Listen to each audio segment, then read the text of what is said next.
UK is also like famous for big schools like Cambridge and Oxford. So there are a lot of my students who are very intelligent and very smart, and they would like to get into the schools. How they can prepare their applications? What are the scholarship opportunities? For postgraduate, it can be a bit tricky, and it's tricky because of the funding.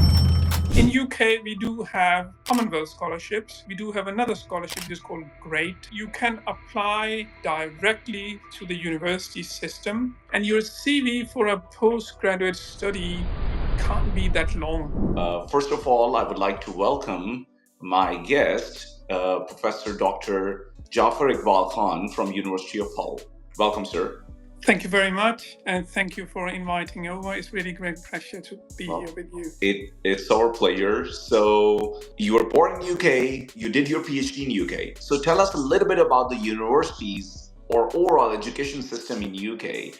And a lot of my audience are students, and they would like to get admissions and scholarships, right? So this is a two-part question. The first part is tell us generally a little bit about the education system in UK, especially in terms of like I'm talking about the tertiary education, like a university education, and then specifically maybe you can tell us a little bit about your school. Yeah, so the higher education in UK is basically like you have an undergraduate.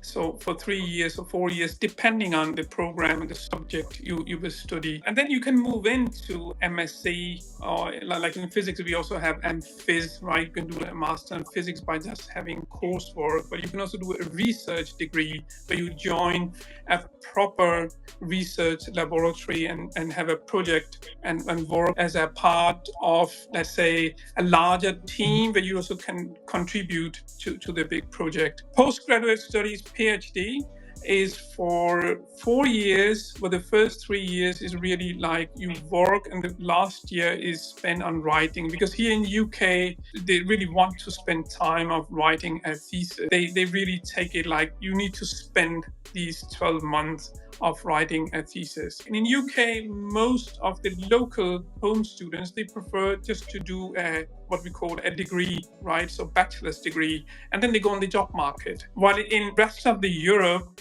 bachelor degree really doesn't exist. Now, I did my, I call it master's in Denmark. It's basically understood that you do a bachelor's and then you just continue to a master's.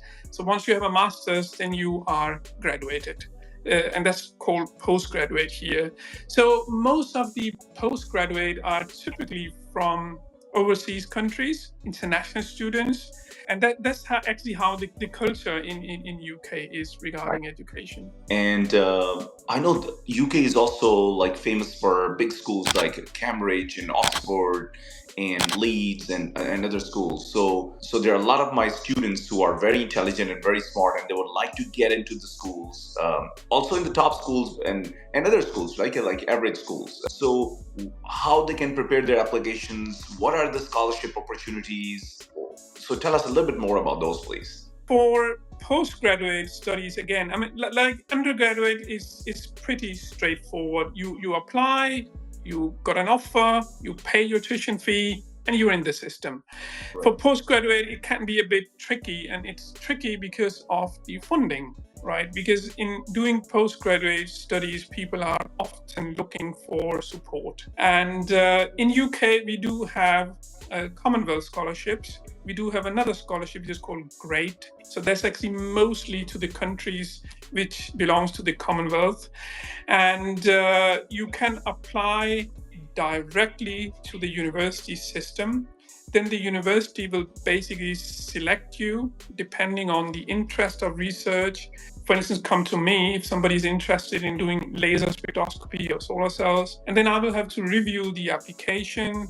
I will recommend the candidate. And in most cases, you have to specify what type of scholarships do you either possess or you're looking for. So if you're a Commonwealth candidate, then basically I can recommend that this candidate should fit for the Commonwealth scholarship. And then you might get an offer from the university and you should be able to apply for these.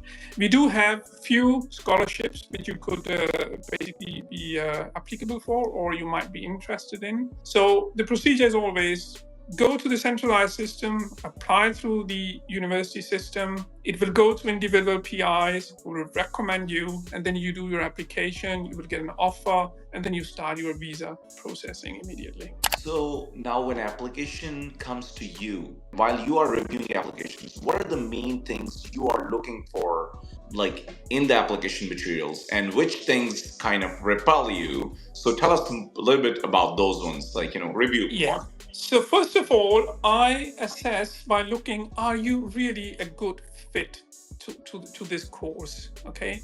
And I'm looking for skills. Have you really developed your skills? How is your attitude? Because you're going to write a cover letter for me, right?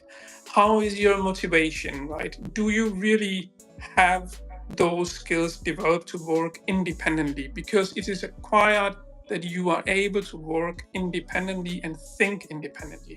On top of this, I will also be looking into achievements. It's not for all of it. And I personally think that's not super critical, that you should have achieved something, because if you haven't achieved something, it depends all on your background. Where did you work? Okay, were you in a good group? Were you in a minor group? What did you achieve? Are you an experimentalist? Are you a theoretical oriented candidate? So for me, that really doesn't matter. But obviously, you have to look at these things as well. And I do look at your experience as well, the work experience. I sometimes don't really bother myself whether you are a good fit into my field or not, because I believe that a postgraduate can be trained to learn new things. And that's actually why you want to learn or do a postgraduate study. A cover letter is very important, and probably CV is also Yes. very, very important. So, do you recommend people to use the Europass format when they apply for UK, or is there any specific format for CV would you like to recommend? Well, I have seen typically different. I have seen many Asian CVs, right, coming to me, and I think personally that there's too much information written on those CVs, and I think that these CVs should be significantly shortened, because first of all, you need to think as a candidate. Nobody has really time to read through 4 pages. Correct. And your CV for a postgraduate study can't be that long. I mean, ideally, right? It's your experience, it's your education. You might have done some of the projects which you're going to add, and then you have skills. Like I said, this is really the most important thing right now, especially in Europe and UK, skills. How are your skills developed? And then obviously, being in UK, we evaluate the English, good written English, right? So that's something I will be able to evaluate by reading your cover letter. And I would also suggest to students that if you want to showcase that you can write a good English, then you should really try to write your own cover letter. The CV should be short, and it should be very, very crystal concise. So I can really go in, pick up all these points. So, as you said in the beginning, you spent some time in the US, right? And then, of course, you were born and raised in Europe or in UK. So, how do you compare in general the universities in the US or the education system in the US and the UK? Yeah, so first of all, I will also say that the UK is a bit different from the European system as well. Again, come back to those scholarships, right? If you want to apply for a PhD in Europe, typically a PI or a professor, they will have some funding. They can directly recruit PhD students. They will put an ad for a PhD scholarship, and then basically you will apply for this. You will get an interview, and you might get an offer. Here we go through the system in UK, so that's also a little bit different. And I sense it's the same thing in the US, right? You do have money for PhD scholarships, and you can basically put ads for those scholarships, and you will get the right candidate, and then you go through it. Then the length in US is obviously much longer than UK. You have a lot of coursework in the beginning, then you do your lab work, and you might graduate after, let's say, 5 years, 6 years. You might have different requirement for graduate in such system. I mean, most of the UK universities doesn't really have those pressurized systems, so quite flexible, and still I would say if you look at different statistics, I don't have any numbers really on top of my head, but most international students still prefer to come to UK instead of going to US.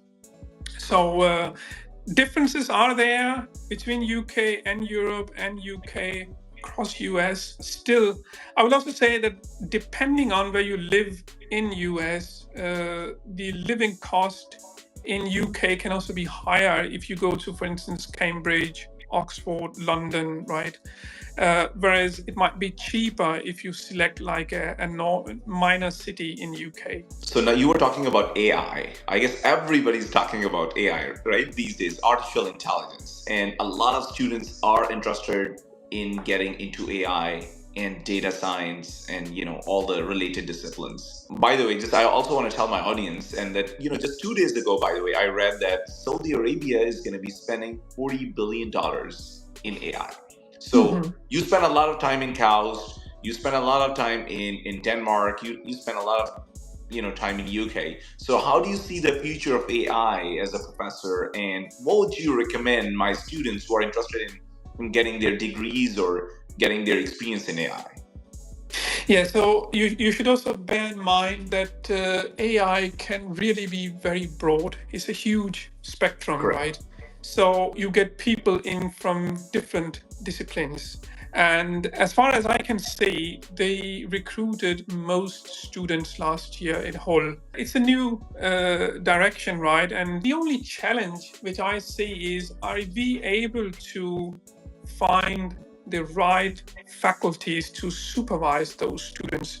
Because if you have such a diversified background and you are in medical engineering, you are a physics student, you're a chemistry student, how would you be able to supervise across all these disciplines? Because it's not only computer science, right? AI. Right. So it's different. But yeah, I mean, we are obviously moving in this direction. I can also see in my own field in physics, people are basically who are interested in computational stuff and calculations. They do actually set up those complicated and very, very concentrated calculations, right? Where they are trying to use people who do have experience in AI. So, and that's perhaps also why we got a new center open last year, right? And they got a huge amount of funding compared to rest of the university.